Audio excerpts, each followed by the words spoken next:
Once you have triggered the interest of future collaborators, your job is to start painting a picture of their success.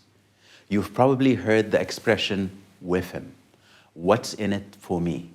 This is your task. Articulate the benefits of the collaboration with your future partner. At the Investment Authority, we were able to articulate the value of partnering for competitiveness around investment-related procedures, reduce the cost, reduce the number of steps, and reduce the time. By doing so, we earned serious engagement from our collaborators, and they earned enhanced brand equity and customer satisfaction from program success. I consider the Clinton Global Initiative to be a brilliant application of WEFM. And while the goal is giving, turning ideas into action, the WEFM has created incredible momentum. Think about the power of the moments of recognition that President Clinton offers at CGI. That's WEFM.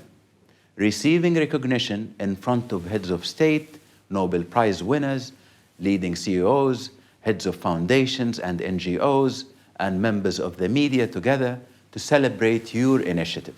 If you seek to collaborate successfully, this phrase is perhaps the most important to get right. Sadly, a handshake and a vague agreement to work together do not make for a healthy relationship. Your job is to be exceedingly clear in identifying the collaboration. You need to articulate roles, responsibilities, and timelines. How will you measure success? Yes, this means adopting a memorandum of understanding. For example, STAR's agreement with our game-changing initiatives partners has all of the elements of a good agreement. We clearly state that we are collaborating to accelerate. We define roles, we set goals, and we define strategy and responsibilities all the way down to discussing resolution of disputes. Collaboration is a mindset, and central to your mindset should be the giving of credit.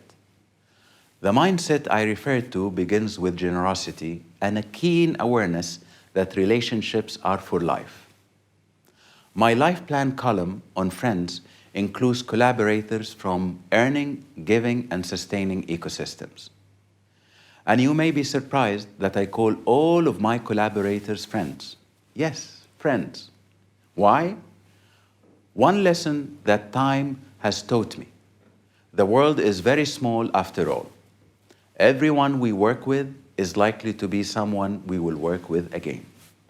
Everyone with whom we collaborate will tell our story, good or bad. Therefore, there is no such thing as short-term collaboration.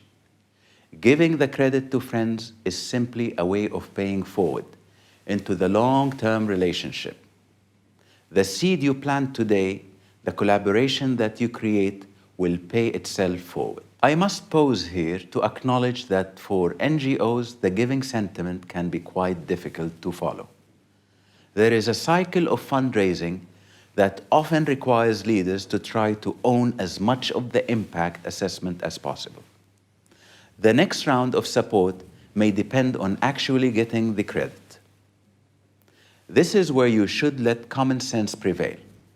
You know that some short-term credit may keep the dollars rolling in, but you also know that giving credit will energize the long-term collaborators. If you can always name your efforts after the cause, you will be shining the spotlight in the right direction. We name all of our efforts so that collaborators can easily own credit. For example, STARS Foundation is named for the stars of the local NGO world. STARS Foundation works with partners in health and GRIFE in Rwanda. When we open new community clinics, they are named after the local region. You won't see STARS Foundation or GRIFE vying for credit, so give the credit.